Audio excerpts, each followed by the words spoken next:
다 함께 찬송하심으로 시작하도록 하겠습니다. 찬송가 449장입니다. 찬송가 449장 함께 찬양하겠습니다.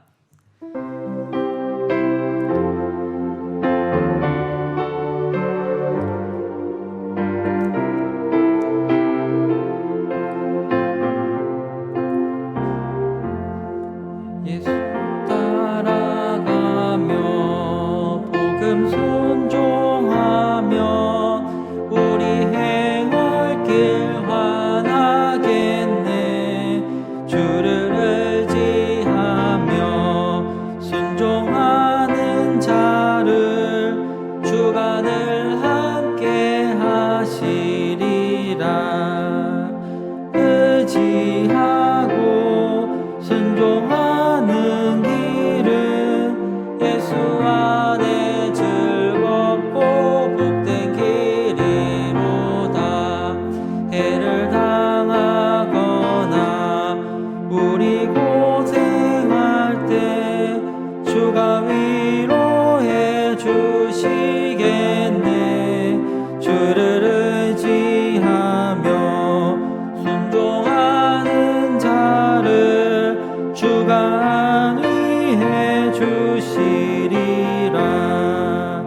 의지하고 순종하는 길은 예수 안에 즐겁고 복된 길이로다. 남의 짐을 지고 슬픔 위로하면 주가 상급을 주시겠네. 주를 의지하며 순종하는 자를 항상 복 내려 주시리라. 의지하고 순종하는 길은 예수 안에 즐겁고 복된 길이로다. 우리 받은 것을 주께 다 드리며 우리 기쁨이 넘치겠네. 주를 의지하며 순종하는 자를 은혜 풍성케 하시리라. 의지하고 순종하는 길은 예수 안에 즐겁고 복된 길이로다. 주를 힘입어서 말씀 잘 배우고 주를 모시고 살아가세. 주를 의지하며 항상 순종하며 주가 사랑해 주시리라. 의지하고 순종하는 길은 예수 안에 즐겁고 복된 길이로다. 이 시간 예배 자리에 나오면서 하나님께 감사하며 다 같이 묵상하는 시간을 갖도록 하겠습니다. 묵상으로 다 함께 기도하시겠습니다. 사랑과 은혜가 충만하시는 하나님 아버지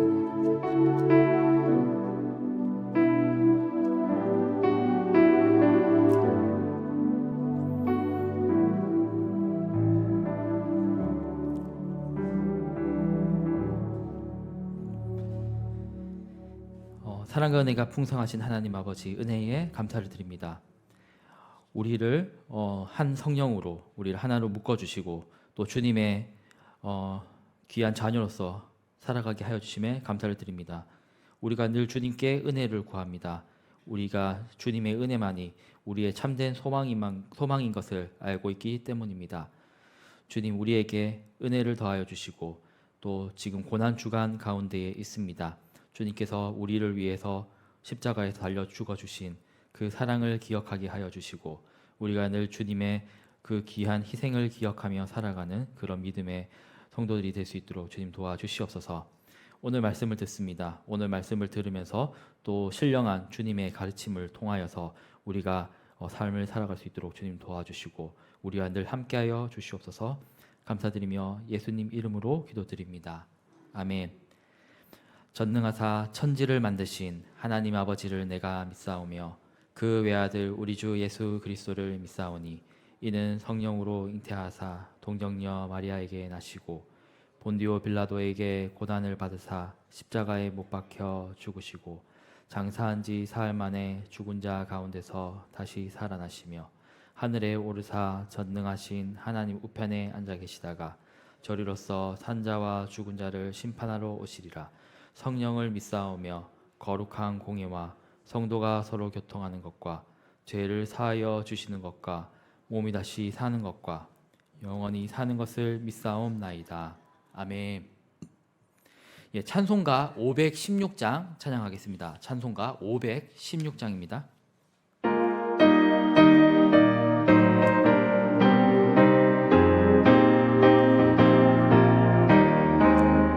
옳은 길 따르라 의의 길을 세계 만민의 참된 길 이 길 따라서 살기를 온 세계에 전하세 만 백성이 따를 길 어두운 밤 지나고 동튼 나 환한 빛 보아라 저 빛 주 예수의 나라 이 땅에 곧 오겠네 오겠네 주 예수 따르라 승리의 주 세계 만민이 나가 길과 진리요 참 생명 내 창검을 부수고 다 따르라 화평왕 어두운 밤 지나고 동튼 나 환한 빛 보아라 저 빛 주 예수의 나라 이 땅에 곧 오겠네 오겠네 놀라운 이 소식 알리어라 세계 만민을 구하려 내 주 예수를 보내신 참 사랑의 하나님 만 백성이 따를 길 어두운 밤 지나고 동튼 다 환한 빛 보아라 저 빛 주 예수의 나라 이 땅에 곧 오겠네 오겠네 고난길 헤치고 찾아온 길 많은 백성을 구한 길 모두 나와서 믿으면 온 세상이 마침내 이 진리에 살겠네 어두운 밤 지나고 동튼 다 환한 빛 보아라 저 빛 주 예수의 나라 이 땅에 곧 오겠네 오겠네. 예, 아멘. 오늘 보실 하나님의 말씀은 마태복음 22장 39절 말씀입니다. 예, 마태복음 22장 39절 말씀을 찾아보겠습니다. 그리고 한 절이니까 다 함께 합독하도록 하겠습니다. 둘째도 내 자신과 같이 사랑하라 하셨으니. 아멘. 네. 이번 주 살펴보실 하이델베르크 요리 문답은 10계명 5번째, 6번째 계명입니다. 지난 시간에 저희가 99문부터 103문까지를 배워봤습니다. 10계명 3에서 4계명에 대해서 배워봤는데요. 지난주 배웠던 것들을 복습을 해보도록 하겠습니다. 다 까먹으셨죠? 한번 복습을 한번 해보겠습니다. 예, 3계명을 보시면은 3계명이 함께 읽어볼까요? 예, 시작. 너희 하나님 여호와의 이름을 망령되어 일컫지 말라. 네, 예, 하나님의 이름을 망령되어 일컫지 말라고 되어 있습니다. 저주, 거짓 맹세, 불필요한 서약 등으로 하나님의 이름을 욕되게 하지 말라. 하나님의 거룩한 이름을 두려워하고 존경하는 마음을 가져야 한다고 하였습니다. 그리고 4계명을 보겠습니다. 4계명 함께 읽어볼까요? 예, 시작. 안식일을 기억하여 거룩한 날로 지키라. 네, 지금은 안식일이 예수님이 부활하신 주일로 그렇게 갱신되었는데요. 이 주일에 해야 되는 것에 대해서 하이델베르크 요리문답은 이렇게 얘기하고 있습니다. 말씀을 경청하는 날로 삼아라. 성례에 참여해라. 예, 성례가 무엇입니까? 세례 받는 것. 또 뭐죠? 이번 주에 했던 거 뭐죠? 성찬. 네, 맞습니다. 세례와 성찬이 바로 성례에 들어간대요. 성례에 참여해라. 그리고 구제에 힘써라. 예, 이렇게 얘기하고 있습니다. 그리고 더 나아가서는 우리가 일생 동안 짓는 악한 일을 그만두어라. 그리고 주께서 성령으로 내 안에 일하시게 하셔서 영원한 안식이 시작될 수 있도록 해라 라는 것입니다. 우리가 안식일을 기억하여서 거룩한 날로 지키는데 우리가 더 나아가서 해야 될 일은 무엇이냐? 영원한 안식이 찾아올 수 있도록 해야 된다는 것입니다. 바로 성령이 우리를 통해서 역사하시도록 해서 우리가 성령 안에서 참된 안식을 누릴 수 있도록 해야 된다는 것입니다. 이제 오늘 본론으로 들어가도록 하겠습니다. 예, 제5계명에 대해서 한번 알아볼 건데요. 104문을 함께 읽어보도록 하겠습니다. 예, 시작. 제5계명에서 하나님께서 원하시는 것은 무엇입니까? 예, 답변은 나의 부모님 그리고 내 위에 있는 모든 권위에 모든 공경과 사랑과 진실함을 나타내고 그들의 모든 좋은 가르침과 징계에 대해 합당한 순종을 하며 또한 그들의 약점과 부족에 대해서는 인내해야 합니다. 왜냐하면 그들의 손을 통해 우리를 다스리시는 것이 하나님의 뜻이기 때문입니다.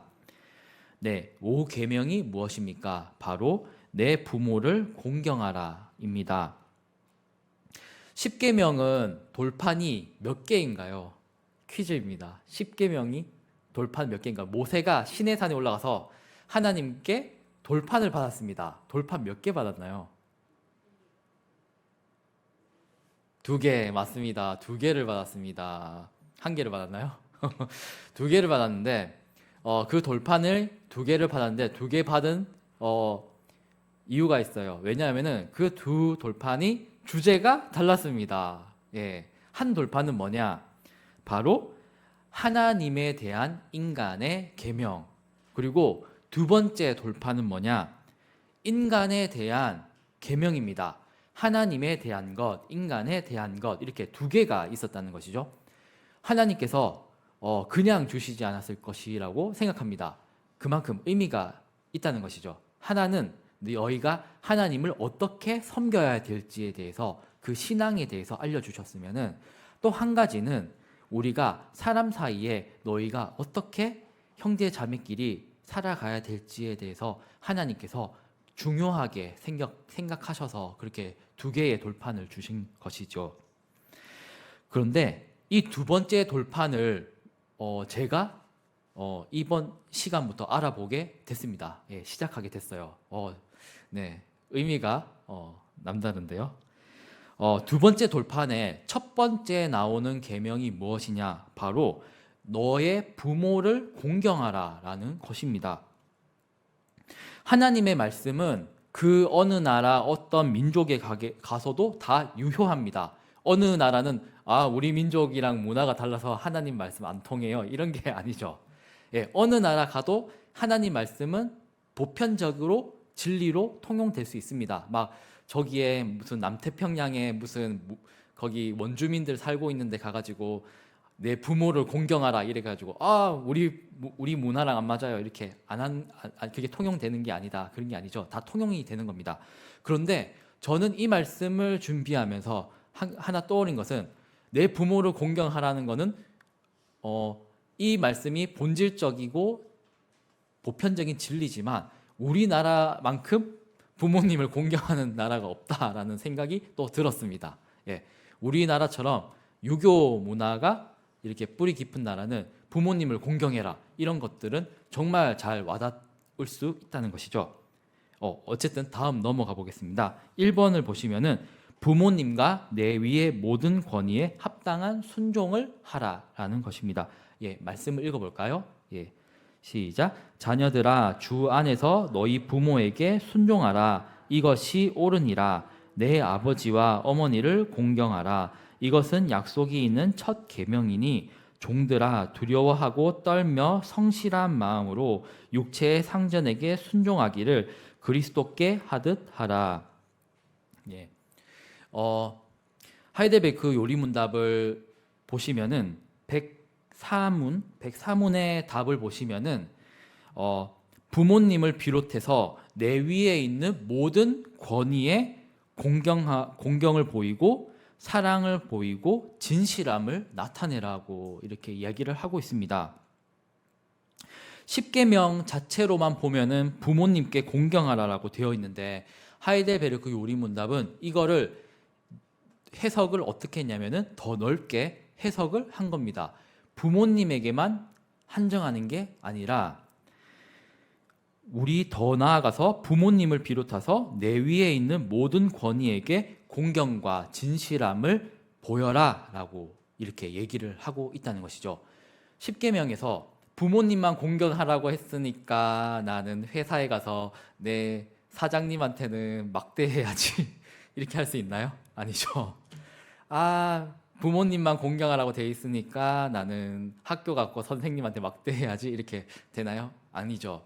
예, 하이델베르크 요리문답은 내 위에 있는 그런 상사들 그리고 위에 있는 권위에 대해서도 복종하는 모습을 보여주라고 이야기를 하고 있는 것입니다. 요즘이라고 하기는 좀 그렇지만 요즘도 늘 그렇죠. 근데 뉴스를 보면은 제가 충격을 받은 게 있어요. 웬만한 뉴스에 놀라지 않는데 충격을 받은 뉴스가 있는 게 뭐냐면은 어떤 고등학교 학생이 선생님을 엄청 무시해가지고 막 선생님이 강의하고 있는 강단에 올라와가지고 들어 누워가지고 막 핸드폰을 하는 거예요. 들어 누워가지고 핸드폰을 하고 핸드폰 배터리 떨어지지 말라고 핸드폰 충전시켜가지고 들어 누워가지고 핸드폰을 하고 그랬어요. 야, 이게 교권이 얼마나 땅에 떨어졌으면은 학생이 선생님을 그렇게 공경하지 않고 저렇게 막 할 수가 있느냐. 옛날에는 상상하기도 어려웠죠. 옛날에는 선생님 그림자도 밟으면 안 돼 이렇게 했었고, 선생님이 이렇게 체벌을 가하시면 맞고 인사도 하고 그렇게 하고 들어가고 했는데, 근데 지금은 어떻게 됐습니까? 막 이렇게 권위가 땅이 떨어졌어요. 선생님에 대한 권위가. 그런데 이러한 것들이 요즘 세상에는 말세예요. 정말 말세입니다. 막 이렇게 지금 막 질서가 무너졌네요라고 얘기를 하지만 엄밀하게 따져보면은 권위에 너가 순복해야 된다, 너가 성실하게 섬겨야 된다는 그런 하나님의 말씀이 무너지고 있다는 이런 사실을 우리가 알 수가 있다는 겁니다. 그것을 봤을 때 말세입니다. 그냥 질서가 무너져서 말세가 아니라 하나님의 말씀이, 하나님의 질서가 무너졌기 때문에 진짜 말세가 된 거예요. 예. 그리고 특히 여기를 보면은 에베소서 6장 말씀에 보면은 종들아, 두려워하고 떨며 성실한 마음으로 육체의 상전에게 순종하는데 누구에게 하듯이 하라고 되어 있나요?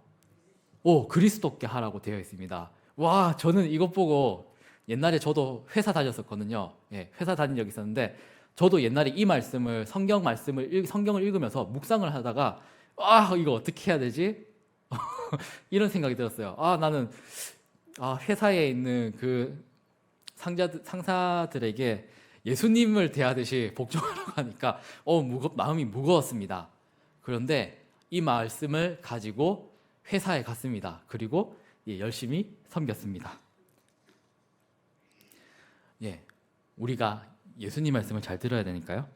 그리고 다음 말씀 한번 읽어볼까요? 넘어가 보겠습니다. 다음 말씀 보면은 한번 읽어보겠습니다. 각 사람은 시작. 각 사람은 위에 있는 권세들에게 복종하라. 권세는 하나님으로부터 나지 않음이 없나니 모든 권세는 다 하나님께서 정하신 바라.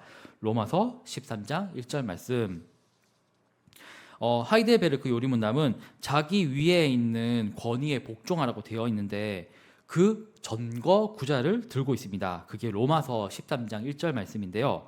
여기서 무엇을 말하고 있느냐면은 권세에 복종을 하라고 되어 있는데 권세가 하나님으로부터 난 것이라고 되어 있습니다. 그러면 우리가 어떤 분들은 마음에 이런 생각이 들 거예요. 나 지금 정부가 마음에 안 든다.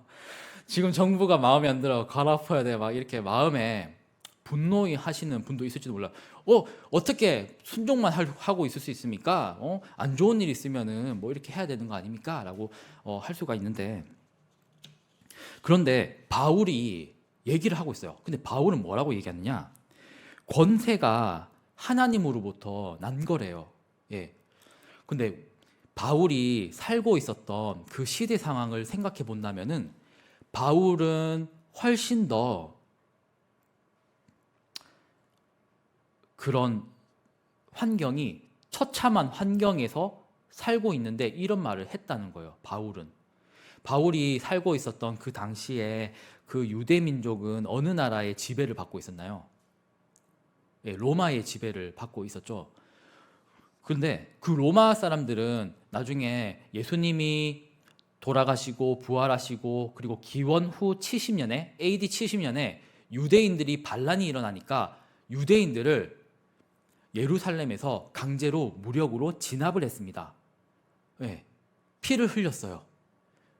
뭉개버렸어요. 힘으로. 그런데 바울은 어느 나라 사람이죠? 한국 사람인가요? 일본 사람인가요? 미국 사람인가요? 아니죠. 유대인이죠. 근데 그 유대인 스스로인 바울도 그거를 알고 있었을 것인데 바울은 이렇게 얘기하고 있어요. 너희가 권세들에게 복종을 하라고 되어 있어요. 모든 권세는 하나님께로부터 난 거라고 바울은 오히려 이런 얘기를 하는 것입니다.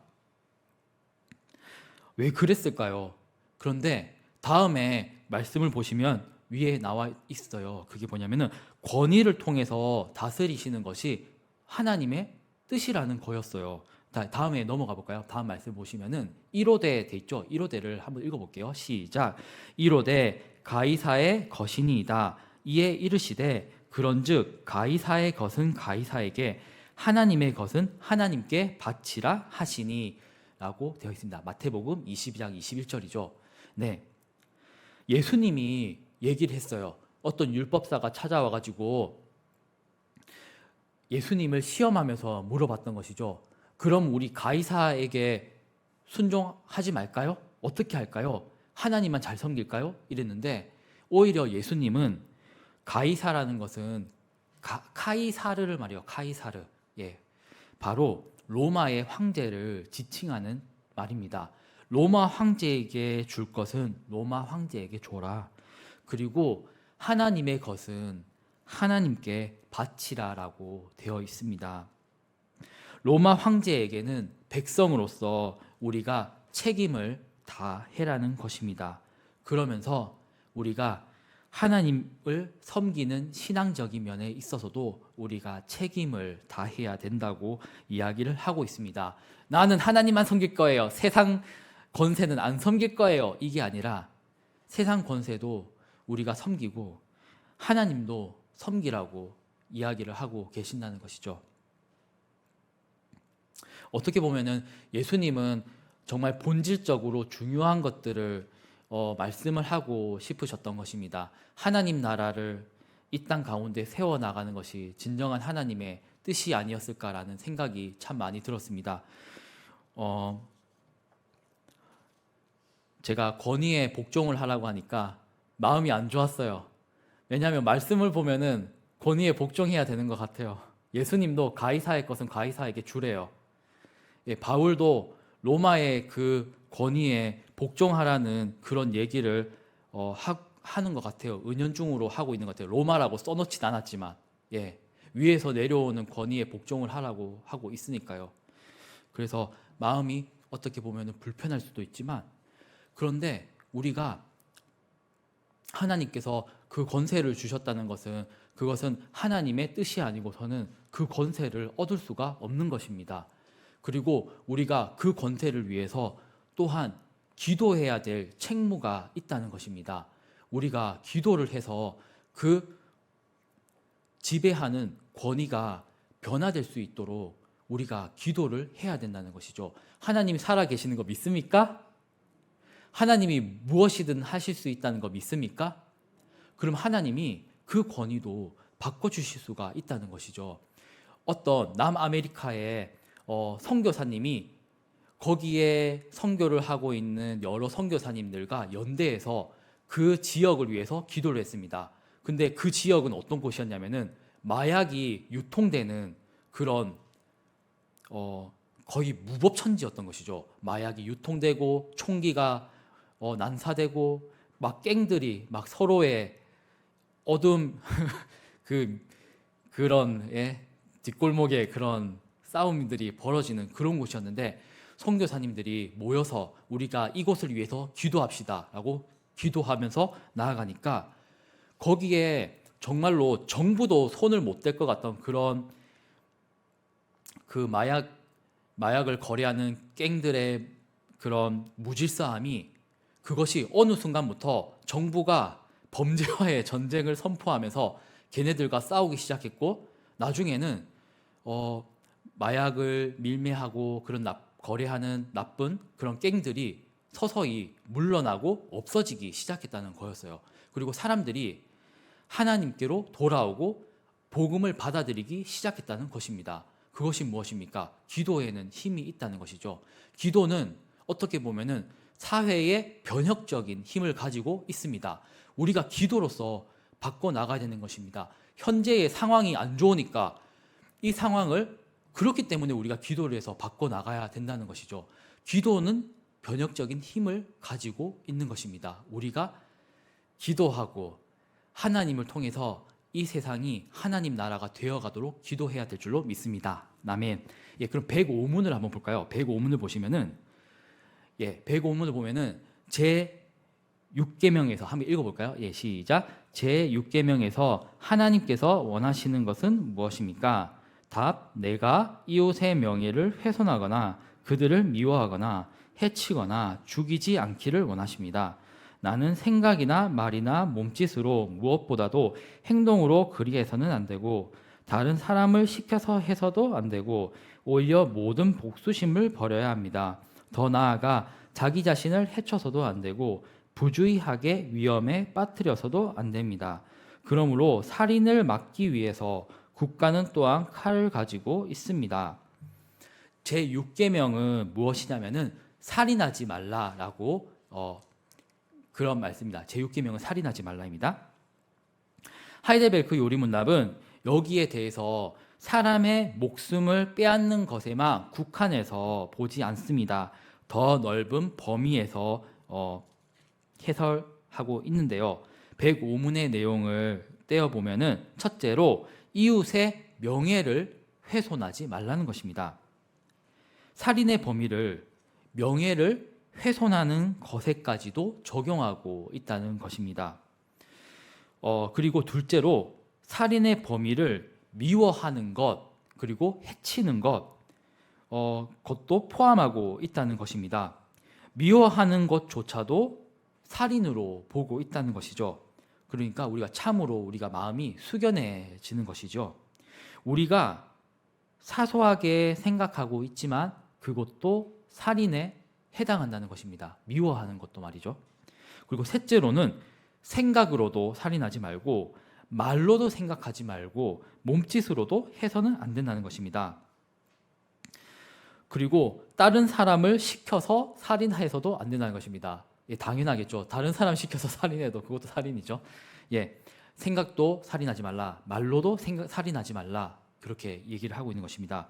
그리고 넷째로 모든 복수심을 버려야 한다는 것입니다. 마음도 우리가 복수하려는 마음을 갖지 말아야 된다는 것이죠. 그리고 마지막으로 다른 사람뿐 아니라 자기 자신을 해쳐서도 안 된다는 것입니다. 여러분, 왜 자살이 잘못되는 것입니까? 자살은 자기 자신을 죽이는 것이죠. 자기 자신을 살인하는 행동입니다. 그렇기 때문에 살인하는 자는 우리가 천국에 들어갈 수가 없다고 말씀하고 있습니다. 그렇기 때문에 우리가 남을 비롯해서 자기 자신까지도 포함해서 이렇게 살인을 해서는 안 되는 것입니다. 그리고 다음에 넘어가면은 3번, 하나님은 이웃의 명예를 훼손하거나 해치거나 죽이지 않기를 원하십니다. 한번 읽어보도록 하겠습니다. 시작. 다른 사람의 피를 흘리면 그 사람의 피도 흘릴 것이니 이는 하나님이 자기 형상대로 사람을 지으셨음이니라. 아멘. 살인을 왜 하면 안 될까요? 뭘까요? 크게 말해주세요. 지가 귀가 어두워요. 왜 살인을 하면 안 되죠? 예, 맞아요. 왜냐하면은 창세기 9장 6절에 하나님께서 말씀하고 계시는 대로 다른 사람의 피를 흘리면 안 된다. 왜냐하면은 하나님이 자기의 형상대로 사람을 지으셨기 때문이에요. 우리가 옆에 있는 분들 얼굴을 보십시오. 예쁘다. 코도 이쁘고 눈도 이쁘고 눈도 두 개고. 그런데 우리가 하나님의 형상대로 지으심을 입었기 때문에 우리가 살인을 해서는 안 된다고 얘기를 하고 있는 것이에요. 세상 사람들은, 하나님 안 믿는 사람들은 어떻습니까? 막 세상 철학으로 막 이런저런 얘기를 합니다. 왜 살인을 해야 되지 않는지, 막 그런 법인데 법 철학적으로 생각을 하는 거죠. 왜 살인을 하면 안 되느냐? 왜 다른 사람의 목숨은 왜 중요한 게? 왜 인간의 목숨은 왜 존엄성을 가지느냐? 막 이렇게 인간적인 생각을 해서 철학적으로 생각하지만, 그런데 무엇입니까? 하나님께서는 하나님의 형상대로 우리가 지으심을 받았기 때문에 우리는 그 사람을 해쳐서는 안 된다. 왜냐하면 하나님의 형상을 깨뜨리고 그 사람을 죽이게 된다는 것이죠. 물론 하나님은 영이시기 때문에 우리처럼 코 하나, 눈 두 개 이렇게 생긴 건 아니지만, 진짜 우리가 하나님이 이렇게 생겼다는 것은 아니지만, 하나님의 그런 도덕적인 품성, 이성적인 품성, 그런 영혼의 모습들이 우리는 하나님과 많이 닮아 있다는 것이죠. 그렇게 하나님의 형상을, 하나님을 닮아서 만들어진 우리 사람이기 때문에 우리는 그 사람을, 하나님의 형상을 해쳐서는 안 된다라는 것이 바로 하나님의 말씀이라는 것입니다. 요즘은 이런 것들 많이 있죠. 살인 문제 같은 경우에 대해서, 또 자살하는 문제에 대해서, 그리고 또 한 가지 제가 왜 거릴까요? 그런데 뉴스를 또 보게 됐는데 왜 이렇게 신문을 제가 자주 볼까요? 근데 신문에 이런 기사가 나왔어요. 무슨 기사일까? 궁금하죠? 그거는 미국에서 나왔던 일입니다. 미국에서 얘기하고 있는, 그런 논의되고 있는 그런 사회적 이슈인데, 낙태를 할 수 있는 먹는 약, 이걸 합법하게 해줄 것이냐 안 해줄 것이냐, 이런 문제가 나왔던 것입니다. 우리나라는 합법적으로 할 수가 있게 됐어요. 예전 문재인 정부 때 합법적으로 하게 됐습니다. 그런데 미국은 우리나라하고 반대의 일이 일어났어요. 2022년에 미국에 있는 대법원에서 낙태를 허용하지 않는다라는 그런 결론을 냈던 것입니다. 우리나라랑 미국은 다른 점이 뭐냐면은, 우리나라는 사실 안 믿는 사람들이 훨씬 더 많습니다. 그리고 기독교 문화를 기반으로 세워진 나라가 아니죠. 국민들의 대다수가 기독교를 믿지도 않았을 뿐더러. 그런데 미국은 좀 기류가 다릅니다. 미국은 정치인들 중에서도 그 기독교 그 보수주의를 표방하는 정치인들이 많이 있고 또 그걸 정책에 많이 반영을 하고 그런 신념을 가진 대법관을 대통령이 임명하기도 하고 그 대통령이 그런 사람이 아니면 그런 기독교적인 신념을 가진 보수적인 대법관을 임명하지 않기도 해요. 예, 주로 공화당이 약간 기독교 쪽입니다. 기독교 보수주의를 표방하고 그리고 미국 남부 지방의 그런 기독교를 믿는 사람들의 지지를 많이 받아요. 공화당 쪽이 그래요. 공화당이 약간 낙태를 반대합니다. 그리고 낙태를 반대하는 그런 대법관들을 뽑습니다. 예, 주로 공화당 출신이 그랬고요. 옛날에 80년대 로널드 레이건 대통령, 그 사람도 공화당이었죠. 그 공화당 로널드 레이건 대통령도 낙태권에 대해서 반대를 했어요. 그 사람도. 그리고 지금 말하는 도널드 트럼프 대통령도 사실 낙태권에 대해서 반대하는 입장이에요. 공화당이 좀 그래요. 근데 민주당은 어떻느냐? 민주당은 개인의 자유권을 많이 허용을 합니다. 그래서 낙태권을 인정을 해줘요. 민주당이. 옛날에 오바마 정부 때도 낙태권을 많이 허용해 줬습니다. 그런데 우리나라는 사실 기독교 국가도 아니고 그리고 국민 대다수가 안 믿는 사람들이 많기 때문에 이런 기독교 신념이 정치적으로 잘 표면화되지를 않습니다. 그런데 그런 낙태 문제를 둘러싸고 미국에서 얘기되고 있는 그런 논점들을 제가 열심히 살펴봤어요. 그런데 어디서부터 인간이냐라는 그런 주제가 부딪히는 거예요. 그런데 낙태권을 허용하는 사람들은 인간은 어머니 뱃속에 있는데 뭐 제왕절개를 하든 조산을 하든 아기가 태어나가지고 숨을 쉬고 살아갈 수 있으면은 그때부터 사람으로 봐야 된다라고 얘기를 하고 있습니다.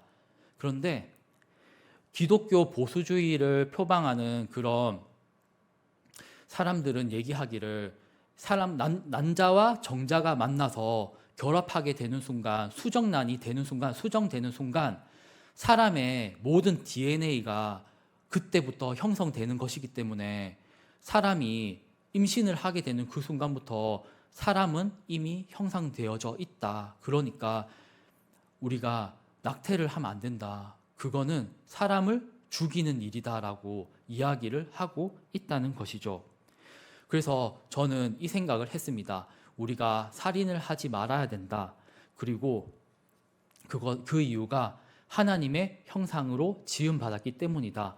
우리가 그 하나님의 형상으로 지음받았다는 그 사실에 대해서 제가 이 말씀들을 제가 깊이 있게 생각해 보면서 우리가 이 말씀을 지키고 살아간다는 것이 얼마나 힘든가. 민주당에 있는 많은 대통령들은 예전에는 카톨릭 신자였고 또 개신교 신자였기 때문에 침례교 신자였기 때문에 예전에 젊었을 때는 낙태권을 반대한다 해놓고 나중에 민주당 대통령이 되기 위해서 낙태권을 표를 얻기 위해서 허용하는 그런 대통령들도 있었다는 것이죠. 지금의 조 바이든 대통령이 젊었을 때는 낙태를 반대했었는데 나중에 나이 들고 나니까 대통령이 되기 위해서 그 표를 얻기 위해서 낙태를 허용하는 그런 것을 보여줍니다. 그런 것을 봤을 때 저는 이런 생각이 들었습니다. 우리가 세상적인 이득을 얻기 위해서 만약에 내가 정치인이다 그러면은 표를 얻기 위해서 하나님의 말씀을 어기고 표를 얻어야 된다. 저는 그렇게 하면 안 되겠다라는 생각이 들었습니다. 하나님의 말씀을 지키고 살면은 손해 볼 수가 있겠죠. 아니면은 더 나아가서 이득을 볼 수 없을지도 모릅니다. 대통령이 못 될 수도 있어요. 심지어 하나님 말씀대로 살면은. 하지만 우리가 하나님께서 살인을 하지 말라고 하셨다면은 그 말씀을 지키는 우리 성도님들이 돼야겠다는 생각이 문득 들었습니다. 너무 길어졌는데 다음에 넘어가 볼까요? 4번을 보면은 생각이나 말로도 행동으로도 하지 말며 모든 복수심을 버리라고 되어 있습니다. 한번 말씀을 읽어볼까요? 시작. 내 원수가 배고파 하거든 음식을 먹이고 목말라 하거든 물을 마시게 하라. 그리하는 것은 핀 숯을 그의 머리에 놓는 것과 일반이요 여호와께서 내게 갚아주시리라. 얘기를 하고 있습니다. 원수가 배고파하는데 음식을 먹여주고 목말라 하는데 물을 마시게 해라는 것입니다. 그러는 것은 숯을 그의 머리에 놓는 거라고 되어 있습니다. 그 불타는 숯을 머리에 올려놓으면 어떻게 되나요? 이렇게 머리가 타겠죠. 네. 그런데 그런 것과 마찬가지로 우리가 원수를 갚아주는 게 아니라 그 원수에게 호의를 베풀어 주라는 것입니다. 네. 그리고 그 밑에 보면은 내 사랑하는 자들아 한번 읽어볼까요? 예, 시작. 내 사랑하는 자들아 너희가 친히 원수를 갚지 말고 하나님의 진노하심에 맡기라. 기록되었으되 원수 갚는 것이 내게 있으니 내가 갚으리라고 주께서 말씀하시니라. 이 말씀에도 이렇게 나와 있어요. 이 말씀 구절도 원수를 갚지 말라고 이야기를 하고 있습니다. 원수를 갚지 말고 그거를 하나님께 맡겨버리라고 되어 있어요. 하나님은 왜 이렇게 우리를 사랑하시는지 모르겠어요. 네. 너희 손을 악한 일로 더럽히지 마라. 차라리 나에게 맡겨라. 너희는 오히려 그 원수에게 선행을 베풀라고 하고 계신다는 것입니다. 하나님께서 살아 계시기 때문입니다. 그리고 하나님께서 살아 계셔서 그 원수를 갚으시기 때문입니다. 우리가 이 말씀을 볼 때 우리가 원수를 또 복수심을 갖고 그 복수심으로 그 다른 사람을 해치는 것이 아니라 우리가 하나님께 맡겨드려야겠습니다. 그리고 106번째 질문을 볼게요. 106번째 질문을 보면은 이렇게 나와 있죠. 그런데 이 계명은 살인에 대해서만 얘기합니까? 예, 한번 읽어볼게요. 시작. 아닙니다. 하나님께서는 살인을 금함으로써 살인의 뿌리가 되는 시기, 증오, 분노, 복수심 등을 미워하시며 이 모든 것들을 살인으로 여기신다고 가르칩니다.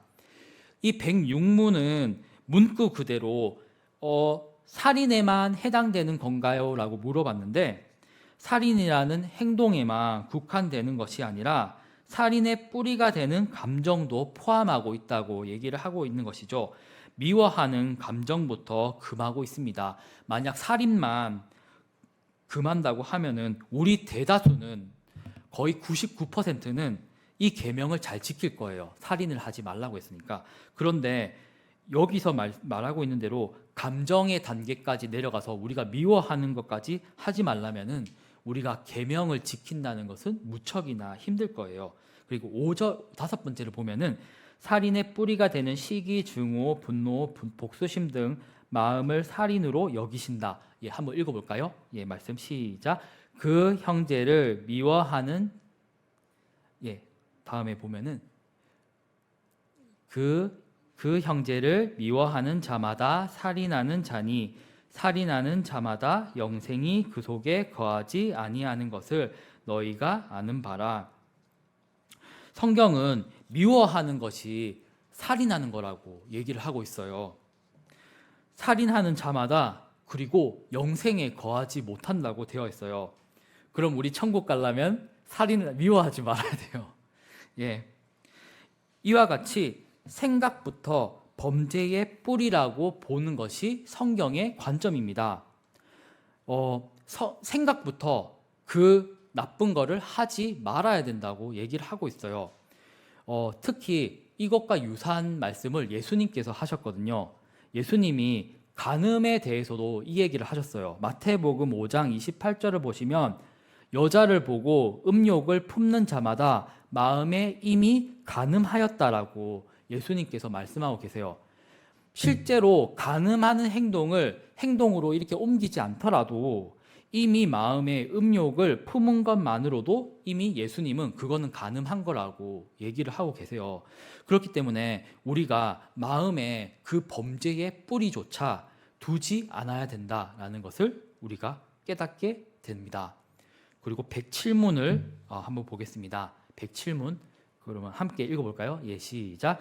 앞에서 말한 방식으로 우리 이웃을 죽이지 않으면 그것으로 이 계명을 다 지킨 것입니까? 답: 아닙니다. 하나님께서는 시기와 증오와 분노를 정죄하심으로써 우리가 우리 이웃을 자기 자신처럼 사랑하여 인내와 화평과 온유와 자비와 친절을 보이고 우리가 할 수 있는 한 그들을 해악으로부터 보호하며 심지어 원수에게도 선을 행하라고 하셨습니다. 아멘. 우리가 이웃의 목숨을 그리고 미워하는 마음까지도 안 품어가지고 우리가 지키면은 이거 계명을 다 지킨 것입니까? 라고 물어보는데 하이데베르크 요리문답은 더 나아가서 이 얘기를 합니다. 너희가 소극적으로 살인하는 행동도 안 저지르고 미워하는 마음을 안 갖는 것에서 벗어나서 우리가 더 적극적으로 이웃에게 사랑을 실천해라 라고까지 이야기를 하고 있는 것입니다. 제가 권투를 하고 있습니다. 막 상대방하고 막 권투를 해요. 상대방이 막 주먹을 뻗어요. 그럼 저는 이렇게 막고 있어요. 그러면 그 상대방이 주는 데미지를 안 맞으려면 저는 어떻게 해야 될까요?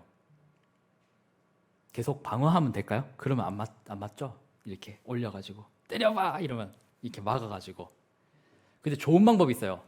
상대방으로부터 날아오는 펀치에 데미지를 안 맞는 방법이 하나 더 있습니다. 뭐냐면은 제가 때리면 돼요.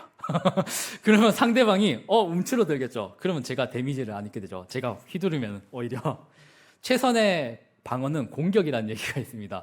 우리가 공세적으로 이렇게 나간다는 것이죠. 우리가 살인하지 말라고 하니까 나 살인 안 해야지, 안 미워해야지 이렇게 방어적으로 있는 것이 아니라 오히려 역으로 더 잘해주고 우리가 선행을 베풀면은 오히려 이게 더 공세적인 방법이 될 수가 있겠죠. 제가 아까 말씀드렸다시피 막 공격이 날아오니까 막아야지, 욕이 아니라 너도 맞아봐라 이러면서 이렇게 주먹을 내밀면은 그게 방어가 된다는 것이죠. 그와 마찬가지로 우리가 방어적으로 나는 살인을 하지 않을 거야, 나는 착하게 지낼 거야, 이것이 아니라 오히려 더 적극적으로 선을 베풀라는 것입니다. 그래서 6번에 보면은 이웃을 자신처럼 사랑하여서 자비와 친절을 보이라고 되어 있습니다. 함께 읽어보겠습니다. 시작. 둘째로 그와 같으니 내 이웃을 내 자신같이 사랑하라 하셨으니. 그리고 그 다음을 보면은 그러므로 너희는 하나님이 택하사 거룩하고 사랑받는 자처럼 긍휼과 자비와 겸손과 온유와 오래 참음을 옷 입고 라고 되어 있습니다. 여기서 마태복음 22장 39절을 보면은 둘째도 그와 같으니 이웃을 내 자신과 같이 사랑하라 라고 되어 있습니다. 그것은 첫 번째가 뭐냐면은 첫 번째는 내 마음을 다하고 목숨을 다하고 뜻을 다하여 하나님을 사랑해라, 이게 첫째였고 여기는 둘째로 내 이웃을 내 자신과 같이 사랑해라 라고 이야기를 하고 있습니다. 그리고 긍휼과 자비와 겸손과 온유와 오래 참음을 옷 입는 그런 사람이 되라고 이야기를 하고 있는 것이죠. 그리고 마지막으로 7번을 보겠습니다. 이웃을 해악으로부터 보호하며 심지어 원수에게도 선을 행하라. 함께 읽어보겠습니다. 시작. 나는 너희에게 이르노니 너희 원수를 사랑하며 너희를 박해하는 자를 위하여 기도하라. 이같이 한즉 하늘에 계신 너희 아버지의 아들이 되리니 이는 하나님이 그 해를 악인과 선인에게 비추시며 비를 의로운 자와 불의한 자에게 내려주심이라. 아멘. 예수님의 가르침이 정수가 여기에 있습니다. 원수를 사랑하고 박해하는 자를 위해서 기도하라는 것입니다. 예수님께서 이 말씀을 실천하는 모습이 나옵니다. 이번 주가 고난주간이지 않습니까? 그런데 예수님이 십자가에 달리셨을 때 자기를 고발하고 십자가에 못 박고 그리고 조롱하는 그 사람들을 두고 예수님께서 아버지 저들을 용서하여 주옵소서, 자기들이 하는 것을 알지 못함이니이다 라고 하면서 그 조롱하는 원수들을 위해서 기도하시는 모습이 나옵니다. 우리가 예수님이 보여주셨던 그런 여러 본들 우리가 본받아야 되겠죠. 네, 그래서 우리가 원수를 사랑하며 도리어 우리를 박해하고 핍박하는 자를 위해서 우리가 기도하는 그런 우리 성도님들이 됐으면 좋겠습니다. 결론입니다.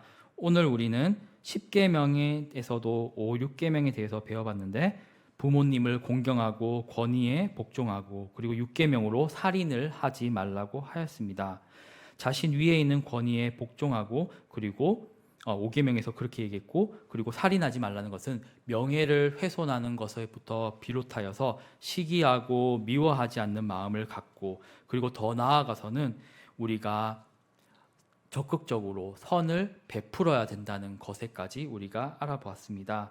우리가 단편적으로 그냥 액면적으로만 우리가 부모님을 공경하는 것, 살인을 하지 않는 것, 거기서 그치는 것이 아니라 우리가 더 깊은 차원에서 이해할 수 있었던 귀한 시간이 되었다고 생각합니다.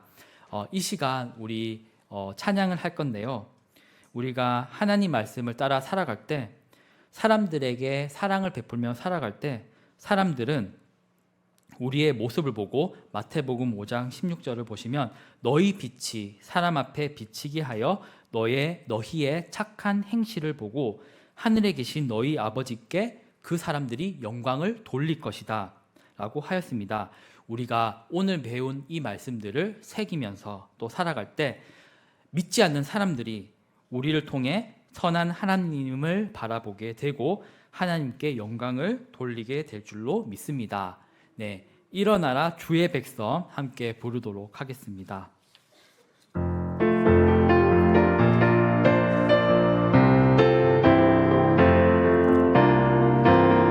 일어나라 주의 백성 빛을 발하라 주가 너의 영광으로 임하시리라 일어나라 주의 백성 빛을 발하라 주가 너의 영광으로 임하시리라 온 세상이 어둠 속에 헤매고 있지만 주가 너와 함께 계셔 회복을 명하리라 일어나라 빛을 발하라 만 백성이 너의 빛을 보고 사방에서 나오네 일어나라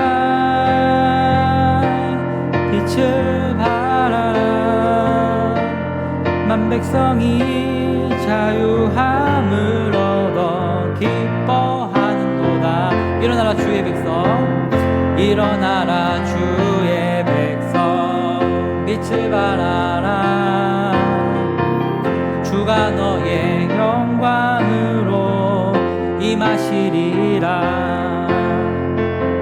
일어나라 주의 백성 빛을 발하라 주가 너의 영광으로 임하시리라 온 세상이 어둠 속에 헤매고 있지만 주가 너와 함께 계셔 회복을 명하리라 일어나라 빛을 발하라 만 백성이 너의 빛을 보고 사방에서 나오네 일어나라 빛을 발하라 만 백성이 자유함을 얻어 기뻐한도다 빛을 발하라 빛을 발하라 만 백성이 너의 빛을 보고 사방에서 나오네 일어나라 빛을 발하라 성이 자유함을 얻어 기뻐하는도다.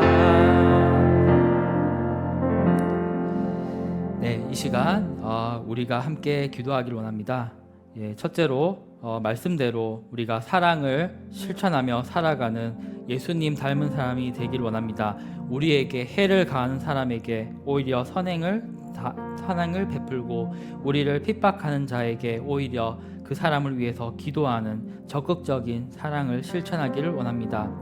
그리고 둘째로 우리가 하나님의 말씀을 지키다 보면은 우리가 불이익을 얻을 수도 있고 우리가 원하는 것들을 얻지 못할 수도 있습니다. 하지만 그럼에도 불구하고 우리가 하나님의 말씀을 우리가 그 무게를 깨닫고 지키며 살아가는 그런 자들이 되길 원합니다. 그리할 때에 우리가 정말로 그 주님의 말씀대로 살아감을 통하여서 정말 이 세상에 한 줄기 빛이 될 수 있을 줄로 믿습니다. 우리 주여 한번 부르짖고 다 함께 통성으로 기도하시겠습니다. 주여, 사랑과 은혜가 충만하신 하나님 아버지 감사를 드립니다. 우리가 사랑을 실천하며 살아가는 자들이 될 수 있기를 원합니다. 주 예수 그리스도처럼 우리가 우리 원수에게 우리가 오히려 사랑을 베풀고 우리가 그 원수에게 보복하는 것이 아니라 우리가 그 원수를 위해서 기도하며 선행을 베풀 수 있게 되는 그런 높은 경지에까지 이르게 되기를 원합니다. 사랑을 실천하며 살아가는 자들이 될 수 있기를 원합니다. 하나님 아버지, 우리의 원한과 그런 분노가 있습니까? 그런 것들이 있다면 오히려 하나님의 갚으심에 맡기기를 원합니다. 살아계신 하나님에 대한 우리가 신뢰를 보여드리기를 원합니다. 하나님 아버지, 살아계신 하나님께서 우리의 원수를 오히려 갚아주신다고 말씀하시는데 우리가 정말로 변혁적인 그런 기도를 하기를 원합니다. 기도에 힘이 있다는 것을 우리가 깨닫기를 원합니다. 하나님 아버지, 우리가 주님께 기도하며 나아갈 때에 하나님 아버지, 우리의 기도를 주님께서 들어주시고 아버지, 하나님의 나라가 이 땅 가운데 세워나갈 수 있도록 주님 도와주옵소서. 아버지, 사람들의 마음을 변화시켜 주옵시고 주님께로 모두 돌아올 수 있도록 주님 도와주옵소서. 주님의 말씀이 이 땅 가운데 아버지 퍼져나갈 수 있도록 주님 도와주옵시고 아버지, 주님의 말씀이 우리의 모든 법과 모든 제도가 될 수 있도록 주님 도와주옵시고 주님의 말씀으로 우리가 통치될 수 있도록 주님의 나라가 이 땅 가운데 실현될 수 있도록 주님 도와주시옵소서. 하나님 아버지, 우리가 하나님 말씀을 지키다 살다 보면은 불이익을 얻을 수가 있고 힘든 일을 겪을 수가 있고 어려운 일을 겪을 수도 있고 우리가 원하는 것들, 좋은 것들 얻지 못할 수 있을지도 모릅니다. 하지만 그럼에도 불구하고 우리가 하나님의 말씀의 그 무게의 말씀의 무거움을 깨닫게 하여 주옵시고 우리가 불이익을 얻게 될지언정 주님의 말씀을 위해서 우리가 살아가며 주님의 말씀을 가지고 이 땅에 아버지 거짓된 것들, 이 땅에 아버지 잘못된 것들 맞서서 우리가 주님의 말씀을 지키며 싸우며 살아갈 수 있도록 주님 도와주시옵소서.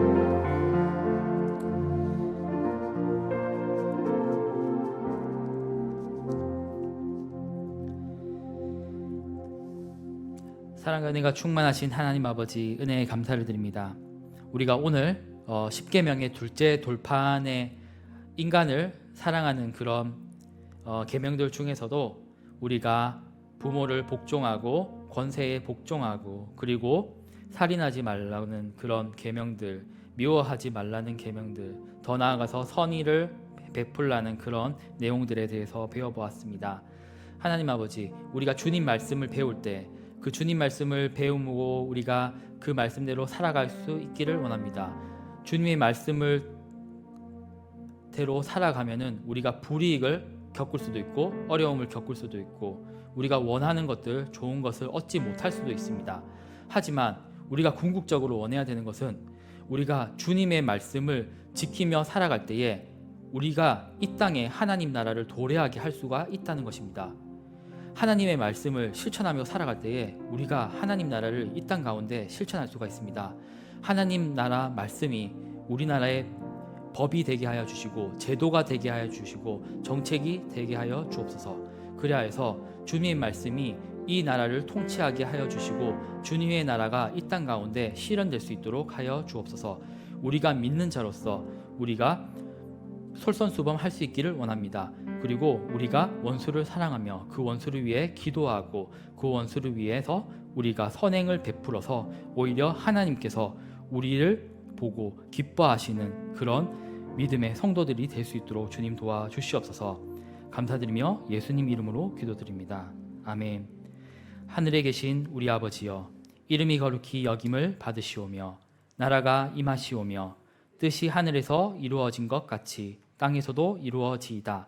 오늘 우리에게 일용할 양식을 주시옵고 우리가 우리에게 죄 지은 자를 사하여 준 것 같이 우리 죄를 사하여 주시옵고 우리를 시험에 들게 하지 마시옵고 다만 악에서 구하시옵소서. 나라와 권세와 영광이 아버지께 영원히 있사옵나이다. 아멘.